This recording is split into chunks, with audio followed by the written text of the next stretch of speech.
दूसरा ठाकुर जी को प्रिय राग, कीर्तन, कथा, ये सत्संग, भजन, ये सब ठाकुर जी को प्रिय है। और तीसरा ठाकुर जी को प्रिय भोग। बस ये तीन ही सेवा के स्वरूप हैं, इसके अलावा कुछ नहीं करना। राग, भोग और श्रृंगार। तो त्रिलोचन जी बोले हमको कभी पेटू मत बोलना। बोले कभी नहीं बोलेंगे। अब तो महाराज भगवान अंतर्यामी ने सेवा करना शुरू किया। कड़ी बनाते हैं, सब्जी बनाते हैं, खीर बनाते हैं, पूड़ी बनाते हैं, रोटी बनाते हैं, अकेले बैठ करके बनाते हैं और सब संतों को पवाते हैं, सबको पवाते हैं। सब लोग अपनी उंगली चाटते रह जाते हैं, ऐसा स्वाद। और सबसे बड़ी कमाल की बात तो यह कि कितनी भी पंगत आ जाए कभी भी सब्जी कम नहीं पड़ती।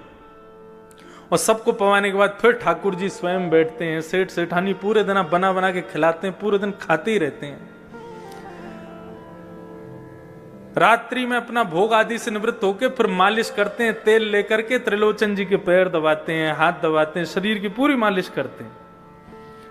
वर्षों से सेवा कर रहे अंतर्यामी भगवान, उनकी सेवा से त्रिलोचन जी की वृद्धता चली गई, बिल्कुल युवा जैसे दिखने लगे।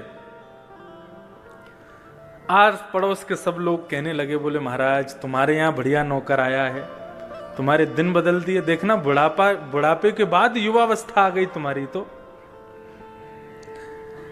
लेकिन सेठ जी की पत्नी को सब कहने लगे, सेठ जी पर बड़ी कृपा की है तुम्हारे सेवक ने, लेकिन तुम अब भी वृद्ध हो, तुम अब भी बुढ़ी हो, क्यों? बोले सेवा इनकी करता, हमसे तो करवाता है वो, पूरे दिन रोटी बना बना के खिलाना पड़ता है उसको, बहुत पेटू है, बहुत खाता है। जैसे ही ये बात कही है भगवान अंतर्ध्यान हो गए। शाम का समय हुआ, त्रिलोचन जी और उनकी पत्नी ढूंढ रहे हैं, बेटा अंतर्यामी कहां हो? पूरा घर खोज लिया, कक्ष खोज लिए, गली खोज ली, मोहल्ले खोज लिए, लेकिन नहीं मिले। इतने व्याकुल हो गए। अपनी पत्नी से पूछने लगे, तुमने कुछ कहा था क्या उसको? बोले नहीं, मैंने तो कुछ नहीं कहा। तो फिर कहां गए? कहीं तुमने गलती से पेटू है, बहुत खाता है, ऐसा तो नहीं कहा? बोले कि मुझसे अपराध हो गया, मैंने अपनी सहेलियों से कह दिया था। ओहो। बस उसी बात को ध्यान करते हुए भगवान के मंदिर में गए। श्री पंडरीनाथ भगवान ईंट के ऊपर खड़े हैं, दोनों भुजा रख करके। त्रिलोचन जी रोने लगे, भगवान के चरणों में प्रार्थना करके बोले, आपने संतान नहीं दी, हमने स्वीकार किया। आपने परिवार नहीं दिया, हमने स्वीकार किया।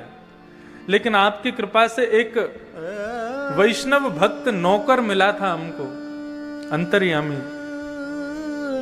हमसे अपराध हो गया, वो हमें छोड़ के चला गया। प्रभु हमें कुछ नहीं चाहिए, हम जीवन पर्यंत उसको देख देख करके जी लेंगे, लेकिन कृपा करके उसको वापस बुला दो।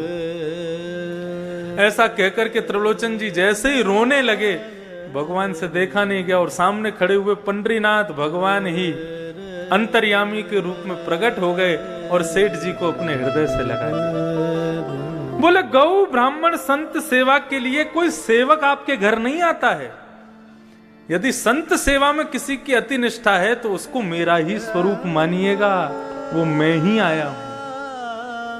साधारण मानव की संत में कभी इतनी निष्ठा नहीं हो सकती, मेरा ही अंश उसके भीतर जाकर के संत के प्रति निष्ठा को प्रकट करता है, वो मैं ही था।